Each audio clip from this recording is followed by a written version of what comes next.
as always, in the matchless name of Jesus, this video is going to be doing my review of The Flash, Season 1, Episode 16, Rogue Time. Okay, so we pick up where we left off in Episode 15 at a time with Barry Allen as the Flash accidentally going back in time while he's trying to stop Weather Wizard. He goes back in time, and then he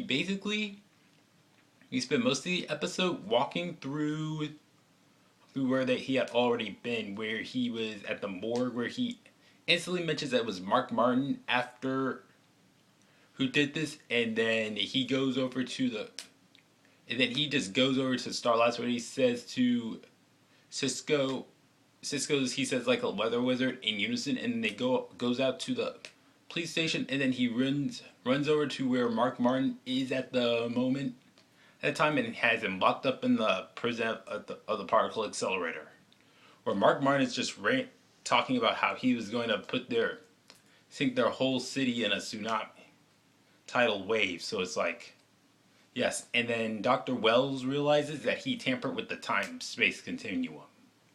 So, and he just has words with him on that. So, anyways, he heads over to job place where Linda Park works at, and she basically breaks up with him, which I find saddening because it feels like this is gonna be the part where Linda breaks up. We never see Linda again, and that's sad because she has a lot more potential.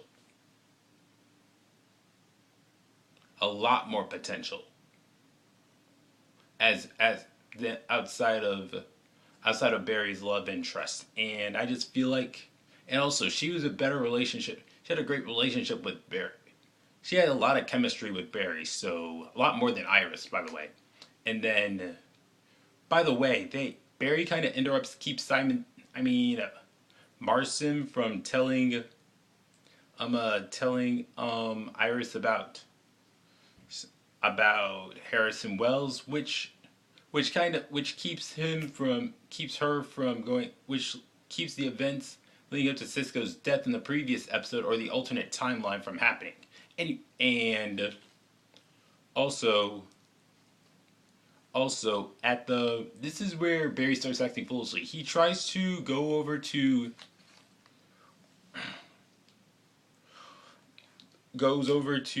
he arranges a meeting with Iris at Jitters, and he tries to confess his feelings for her like in the alternate time stream, only it doesn't go out that way, which was kind of foolish. I'd have thought he'd have known known better than to not try something like that and then change time stream. So hence breaking up with Linda should have seemed like a foolish thing to do in hindsight. But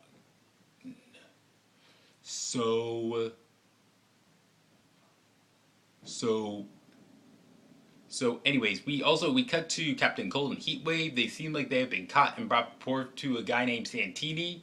They soon get out. They soon knock out him and all of his mooks, and then they get out of there. So, and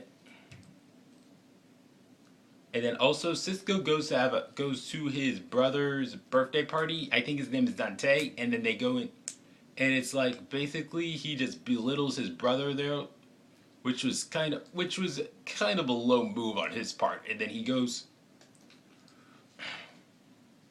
He and Caitlin go, by the way, and then they go back and then they leave soon afterwards. So Barry meets him at the bar, and he says if he feels brightly about himself, and then all of a sudden this blonde-haired girl just comes up to Cisco, says he wants to talk to him, and then it's like, wow. And then Cisco feels like he scored, only to find out a little bit later that after she pulls out the blonde wig, that it was just a trap set up by Captain Cold with his sister Lisa Snart, just helping them out. So he brings out, and then he makes him Leonard Snart, aka Captain Cold, just has him make guns for him, Lisa and Mick Rory, aka Heatwave, with him threatening the life of his brother. So So he does that, and they find out does that, and Captain Cold and his sister head over to a casino, which they raid. They raid, and they raid. Flash comes to stop them. They introduce Captain Cole introduces his sister to him, and then they go, and then they leave shortly afterwards. And then soon afterwards, before you know it, Aethon punches Barry for trying to get with Iris. So, and basically Iris told him. So I think that was a low move on Iris's part. So, and then it's like we go and see Iris, and then we go and see. Also, we see. Also see there's also further chit chat between Harrison Wells, aka probably Eobard Thawne, and Barry Allen about rupturing the time-space continuum, and I think Barry is still insisting that things would have been way worse had not Barry tried to stop Mark Mardon. So, anyways, meanwhile with Captain Cole, he has his brother tortured. He has his Cisco's brother tortured, making him talk. Makes him reveal who the Flash's secret identity was, and then he does it eventually, and Cisco and Barry forgives him, or does it matter about it that much? And then he goes off as the Flash to go out and get him. Goes after Captain Cold. He gets him. Gets him into a private forest. Gets him to talk and says that I'll leave you alone if you don't involve killing in your crimes, or something. I won't go after family, basically. And then Captain Cold decides to go, agrees to that sort of thing. So, for the record, I don't see that standing forever. So, because eventually Snart has to face prison. By the way, also part of the deal is that he won't, if he goes to, no wait, Captain Cole said if he locked him up in prison or something, that he would find a way to blab this thing to the world. So, it's like eventually he has to go to prison eventually. And I can't see Barry just turning his butt, not letting him sitting back and letting this guy letting him just go commit robberies and whatever. So, by the way, one of Captain Cold is the leader of a group called the Rogues in the comic books, which Barry Allen kind of gives an appellation towards, or was alluded to by Barry when he mentions Rogues Gallery there. So, the Rogues, and one of the rules of the Rogues that Captain Cold sets in the comic book is that they don't kill, unless on a few occasions, at least. So, and anyways, I don't see that rule holding up at this moment for reasons I just mentioned, and because I just feel like if they have Captain Cold do that, he would become less of a menace or a threat. Although he could use a gun, or a threat, but we'll see how that works. Anyways, he sees Marston. There's another thing I have to look into on another front. Marston is just looking at something.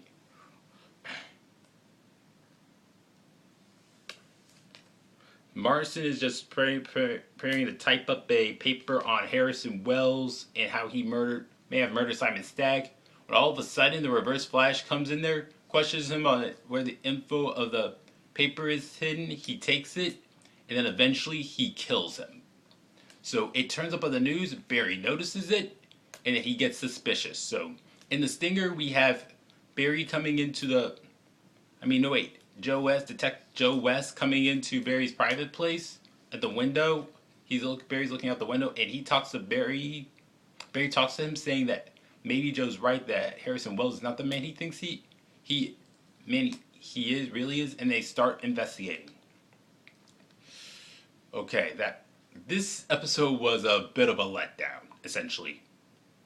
What with the time space continuum being retconned eventually, and then this, just all the secrets from last week's episode were just erased, and it just felt like, and what with, there was a lot of things I really didn't like here. A lot of things I really did not like. And I was just kind of expecting a little bit more of a showdown between Barry Allen, Lisa Barry between Barry Allen against Heatwave, Golden Glider. That's Lisa Snart's supervillain code name in the comics, and Captain Cold. We didn't get any of that. A very huge letdown right there. So, and there was also, and there's also the fact that there's a, and also the stuff about Lisa between Linda and Barry and things of that matter. So, oh, I forgot to mention that Barry is, and Caitlin just explains to both Eddie and Iris that Barry was having some stuff, acting strangely because due to the light, because that's a side effect of the lightning bolt. So that struck him as a result of the particle accelerator. So, anyways, again, there was not much I liked here. Not much I liked here in this episode. It was a bit of a letdown, and even though it had some good parts in it.